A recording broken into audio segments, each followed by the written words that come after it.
Muito bem, você está no canal Contratempos e no vídeo de hoje, meus queridos, vamos falar da entrevista, ou melhor, da conversa entre Elon Musk e Donald Trump, que aconteceu no final da noite desta segunda-feira, lá no X, nos Spaces.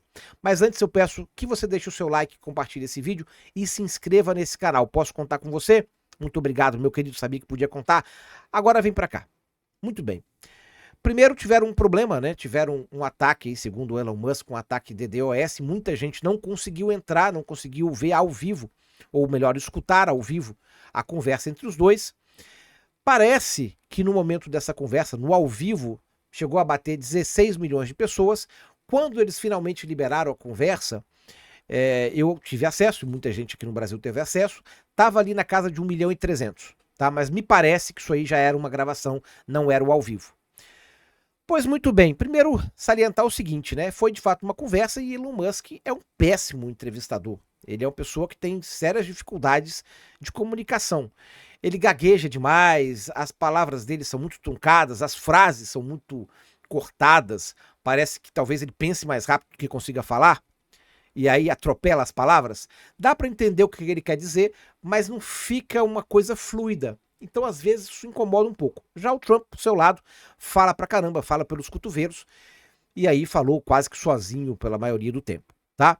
Entraram em tópicos como a tentativa de assassinato que ele sofreu, eleições, a saída do Biden, obviamente falaram sobre as fronteiras, a imigração, falaram sobre as guerras, falaram sobre um monte de coisa. Eu vou pontuar, obviamente, coisas que eu vi a partir do meu ponto de vista, o que eu achei de mais interessante. Tá? Basicamente o seguinte, aquilo que a gente já sabe, de fronteira, não vale a gente ficar falando muito porque é mais o mesmo. Ele disse que é um absurdo as fronteiras serem abertas e entrarem qualquer tipo de pessoas sem qualquer critério, sem que ninguém veja quem é que está entrando. E aí ele alega que isso trouxe vários crimes, vários problemas para os Estados Unidos. E de fato, a gente vê aí vários problemas em estados como Nova York, como a Califórnia, pessoas na rua, aumento de roubos, enfim, população irritada. Mas isso não vem tanto ao caso para a gente salientar. Né? Basicamente, ele diz que discorda, diz que Kamala não conseguirá, porque ela não conseguiu até hoje, ela faz parte do governo, e não é agora que ela vai dizer que vai ser forte ali nas fronteiras, porque não tem como. Se ela não fez até agora, ela não vai conseguir fazer depois. E aí ele fala que ela é fraca, enfim, aquela coisa de sempre. Aliás, um ponto interessante que eu notei aí foi que em determinado momento da conversa, o Elon Musk percebe que o linguajar do Trump é muito afrontoso, é de ataque, como sempre, né? É muito incisivo. E ele manda o seguinte, ele fala, olha, a gente pode concordar que o problema não é de fato a imigração, não são os imigrantes. Muitas pessoas boas vêm para cá.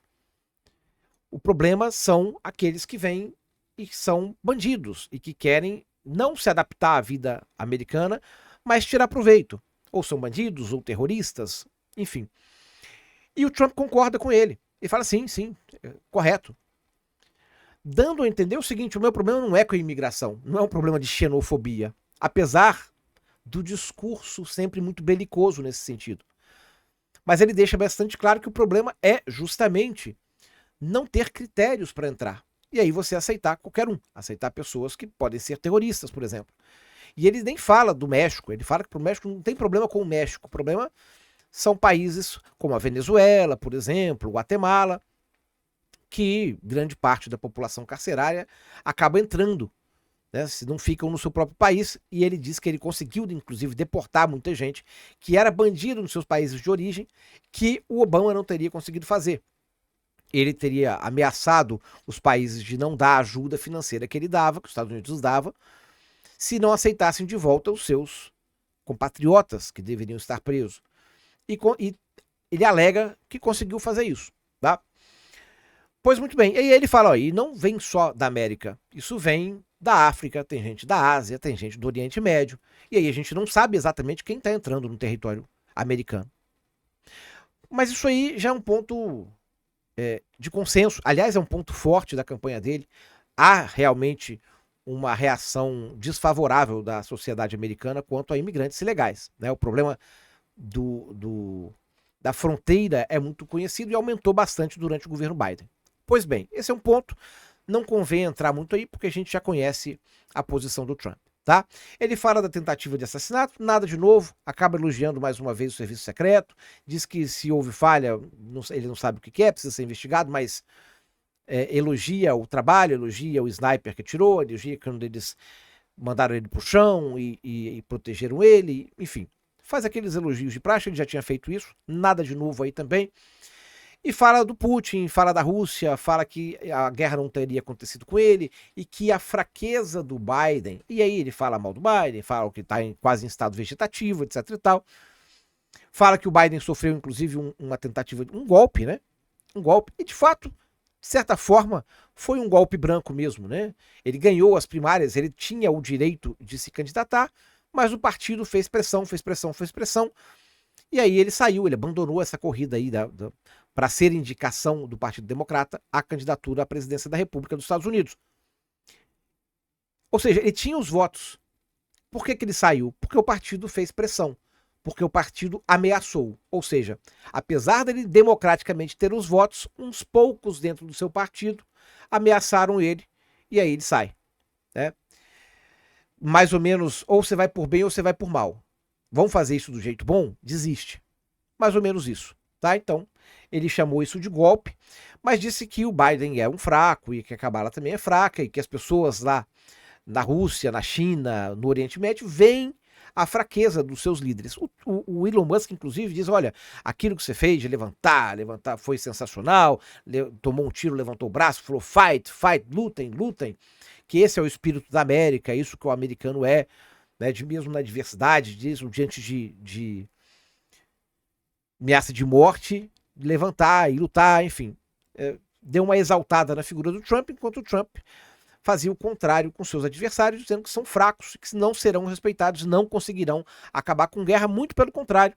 A postura de fraqueza incentivará novas guerras, tá? Mas isso tudo não é novo. Eu vou tentar encurtar um pouco esse vídeo para dizer o ponto que eu achei talvez mais interessante. E eu tenho certeza que pouca gente vai falar dele. E por isso que eu vou trazer, por isso que eu achei que eu deveria fazer um vídeo trazendo exatamente esse ponto que eu achei o mais interessante. Lá pelas tantas, já no finalzinho, o Trump diz o seguinte, ele diz que um dos primeiros atos que ele fará, quando eleito, será acabar com o Departamento de Educação dos Estados Unidos.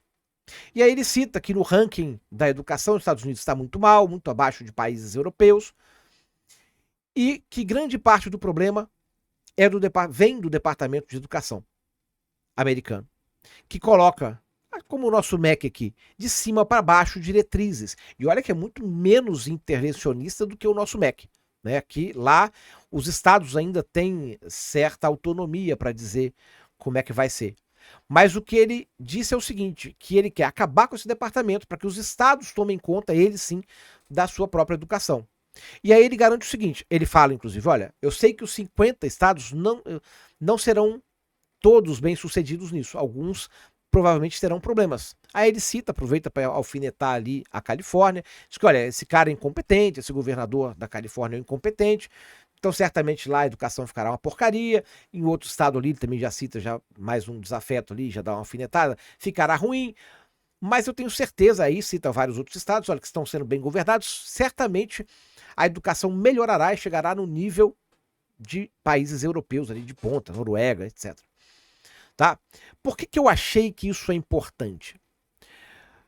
Porque primeiro existe essa pauta que eles dizem que é a Agenda 25, que seria uma agenda aí para minar o Deep State, minar o sistema, vamos colocar, aqui no Brasil seria o sistema, né? Tirando peças-chave do sistema, substituindo por pessoas novas ou simplesmente acabando com ramos do Deep State que controlam demais, que têm poder demais. Por exemplo, o Departamento de Educação, por exemplo, o Homeland Security, a Agência de Segurança Nacional. Eles querem terminar com isso ou dar menos poder de interferência a essas agendas, a essas agências, né, para que elas não tenham tanto poder em passar a agenda. Então isso meio que diz que é isso mesmo, tá? Mas eu acho que mais do que essa Agenda 25, ele vai um pouco ao encontro do que o seu vice acredita. O Vance acredita. O Vance tem alguns ideólogos, e eu andei lendo alguns deles, e num deles, a proposta no Dinan, eu acho que é o nome dele, no mudança de regime change, regime alguma coisa assim. Ele fala justamente disso, de passar o poder de um poder central, de migrar o poder do poder central da União para as comunidades, para instâncias mais locais. Por exemplo, cidades, estados. Quanto mais próximo do povo, melhor. Que é um princípio sensacional, o princípio da subsidiariedade da doutrina social da igreja, inclusive. Que fala que, na verdade, o poder ele deve ser inverso. O poder deve estar maior na base, e à medida que ele vai subindo e vai afunilando, ele vai ficando mais ralo. Menos poder, por exemplo, na União, mais poder ali embaixo, nas famílias, nos municípios, nos estados. Na União sobre pouquíssima coisa. O que é sensacional, no meu ponto de vista. Afinal de contas, ele valoriza o indivíduo, valoriza as comunidades. Então, colocando ali a nível de Estado, você já tem uma preocupação maior daquela comunidade. Você tem uma unidade maior de dizer, olha, aqui a gente não quer aquilo que tem lá na Califórnia, a gente não quer aquilo que tem lá na Flórida, aqui a gente é assim. A gente quer esse tipo de educação, a gente quer esse estilo de ensino. Melhor seria ainda se fosse municipal, né? Olha, aqui a nossa sociedade é essa aqui, olha, a gente fala assim, a gente acredita nisso, e é esses valores que a gente quer ver passado.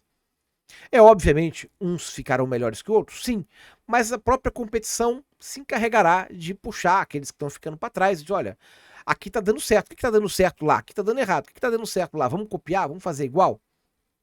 Então você gera bons exemplos que vão puxando os que estão ficando para trás. Eu acho isso sensacional, não apenas na educação. Eu acho que a educação é primordial que seja assim. Porque, vamos trazer para o Brasil, por que eu tenho que ter a mesma grade curricular com as mesmas matérias no Amazonas, no Espírito Santo, no Rio Grande do Sul, em Alagoas? Por quê? Se a gente tem realidades tão diferentes. Às vezes o cara lá do Rio Grande do Sul não quer passar aquilo que está sendo passado no Nordeste ou no Rio de Janeiro. Não tem necessidade. Querem...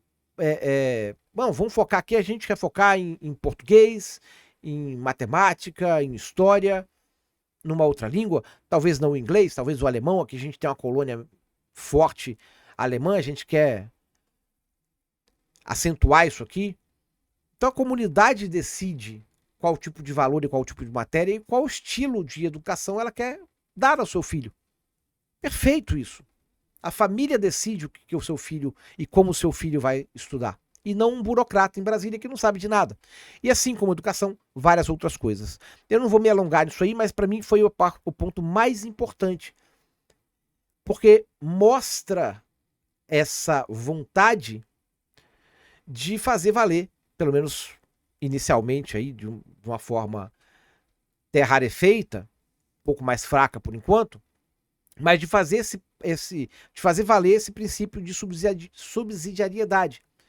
De que o poder, cada vez que é mais longe da sua fonte, mais rarefeito ele deve ser, menor ele deve ser. Então que se volte mais para as comunidades, se proteja mais os valores e identidades daquelas comunidades. Muito bem.